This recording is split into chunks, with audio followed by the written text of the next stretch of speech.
Marie-Ève s'entretient maintenant avec l'auteur, compositeur, interprète Phil Bourg, qui lance son deuxième album. Phil Bourg, bonjour. Bonjour. Ton deuxième album, La Face Cachée, est sorti le 29 octobre dernier. Pour ceux qui te connaissent un petit peu moins, pour nos téléspectateurs, qu'est-ce qui t'inspire présentement, en fait? Ce qui m'inspire, plusieurs choses en fait.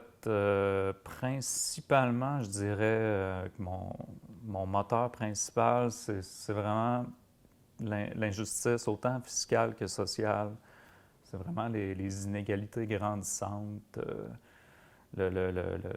l'appropriation des ressources autant naturelles que humaines des grandes compagnies très riches. Tu sais. Puis c'est ce qui m'alimente en ce moment, c'est de prendre l'art puis de tenter un peu d'exprimer cette détresse-là, cette colère-là qui m'habite. Puis parce que je suis convaincu, moi, dans la vie, qu'on peut vivre dans un monde plus juste, plus égal, où que la détresse puis la misère, on peut la sortir de nos vies, collectivement. Mm-hmm.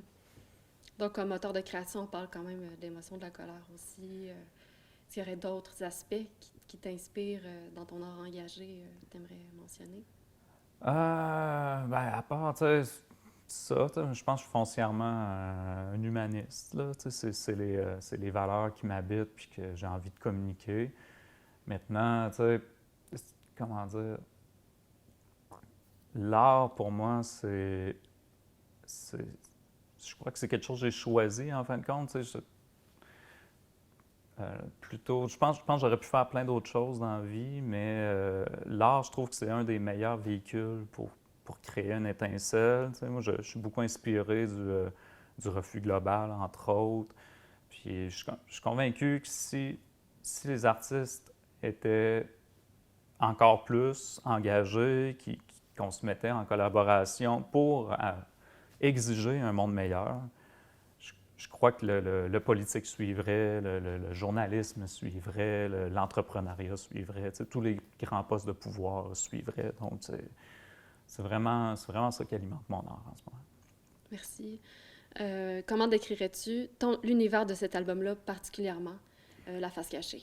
Je crois que c'est une réponse à mon premier album qui est sorti il y a à peine 5 mois. Le premier album, c'était un album, je crois, qui était très méticuleux, très travaillé. Tu sais, ça m'a pris 3 ans à le faire, mais c'est un album que je voulais montrer toute la partie en moi qui est très confiant, en fin de compte, tu sais, qui est convaincu de ce qu'il fait, puis qui est militant, tu sais, qui est voire guerrier, à la limite, là, pour dire « ça suffit ».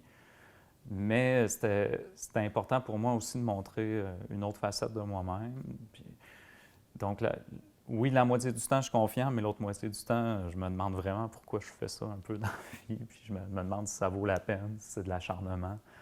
Puis c'est ça l'univers du nouvel album. C'est pour ça que ça s'appelle La Face Cachée aussi. Mm-hmm. Voilà. Peux-tu nous en parler un petit peu plus de La Face Cachée et de ton processus de création en quelques mots? Oui. La Face Cachée, c'est ça, je crois que c'est quelque chose de très spontané, puis ça exprime beaucoup ce que j'ai vécu dans la dernière année, comme beaucoup d'artistes l'ont vécu, je crois aussi. Fait que c'est un album qui parle beaucoup de détresse, qui parle beaucoup de ce sentiment-là, un peu d'impuissance, en fin de compte. Tu sais. Puis c'est un peu l'écho aussi du premier album, qui est justement un appel très frontal. Puis de la façon que ça s'est créé, c'est très rapidement. Normalement, un album, ça prend des années à produire. Celui-là, j'ai tout fait en 4-5 mois à peine. Donc, ça m'a amené vraiment à lâcher prise à nombreuses reprises au cours du processus de création. Normalement, on prend le temps de réfléchir à chaque étape, puis prendre du recul, mais là, c'était sans condition. À chaque fois, il fallait prendre des décisions puis les accepter. Puis au final, ben, je trouve que ça a donné un produit qui est beaucoup plus éclectique que mon premier album, puis qui navigue dans différentes directions, dont le jazz, le DM, le hip-hop même, et le rock, encore une fois. Donc, tu sembles assez satisfait aussi du produit, du résultat présentement, là. Oui, à chaque étape, je me demandais vraiment si ça allait être bon ce que j'allais faire, parce que c'est ça, c'est dur à chaque étape de lâcher prise, puis de dire, OK, bon, OK, ça, on n'a pas le temps, il faut le faire comme ça. Mais au final, je trouve que, tu sais, j'ai un ami qui m'a dit que c'est un album qui est beaucoup plus brut et raffiné que le dernier en même temps. Puis je crois que c'est ça qui en est ressorti en fin de compte, c'est que j'ai pu, et j'ai dû même, c'est ça, garder des choses que normalement j'aurais vraiment mis de côté par des contraintes de temps puis d'espace. Puis, mais tout en faisant pas de compromis parce que j'avais pas le temps sur des choses que normalement j'aurais peut-être mis de côté, même chose. Fait que le tout forme quelque chose que je suis bien content. Parlons un peu de ta proposition de spectacle interactif pour le lancement de ton album. Oui, en fait, j'ai fait 2 lancements interactifs en ligne pour mon lancement. Je crois que j'ai vraiment essayé de reprendre au bon l'appel qui était d'essayer de se renouveler en tant qu'artiste autant qu'on pouvait. Donc, je crois que c'est pas tant un spectacle de musique. J'ai vraiment de la difficulté à le qualifier encore, mais je pense que c'est un mélange de show de TV, de théâtre, de spectacle numérique, voire d'humour même des fois. C'est un peu louche, là, mais bon, les gens ont ri, donc peut-être un peu d'humour là-dedans, et de la musique. Donc, c'est ça, je pense, le spectacle numérique que j'ai monté, c'est un mélange de tout ce que j'ai acquis dans la dernière année et demie. Ça a l'air très, très intéressant. Parle-nous un peu de comment l'île d'Orléans peut influencer un peu ton processus, tes chansons, ta vie ici. L'île d'Orléans, en fait, c'est ma soupape. C'est un peu comme ça, je le qualifie. Avant, j'habitais en ville pendant très longtemps, à Montréal, Trois-Rivières, à Limoilou. Puis, c'était très difficile pour moi de vivre en ville. Il y avait tellement de distractions tout le temps. Puis, chaque fois que j'allais prendre une marche, j'avais de la misère à pas revenir en colère chez nous parce que je voyais de la détresse, je voyais de la pauvreté, je voyais de l'exclusion, je voyais des inégalités. Puis là, on arrivait à la campagne.